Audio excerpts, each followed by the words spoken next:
राम मंदिर कुणी बांधलं हे देशवासियांना माहिती आहे, मात्र सत्ता गेल्यानं उद्धव ठाकरे भ्रमिष्ट झाल्याची टीका केंद्रीय मंत्री नारायण राणेंनी केली। उद्धव ठाकरेंनी राम मंदिर भाजपची प्रॉपर्टी आहे का असा सवाल केला होता।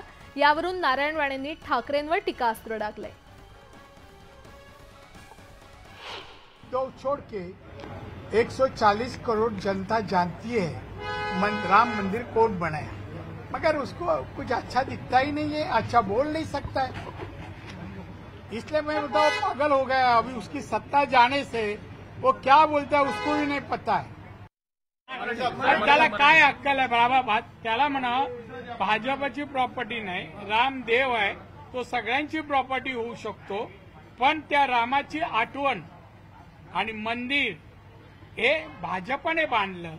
आता जनता ठरवेल त्याचं श्रेय कोणाला द्यायचं हे जनता ठरवेल। तो उद्धव ठाकरेला रेडी गेम सारखं काही पण विकृतपणे बोलण्याची काही गरज नाही। परत उद्धव ठाकरे आहे तर सांगा, काँग्रेसवर माणसाचं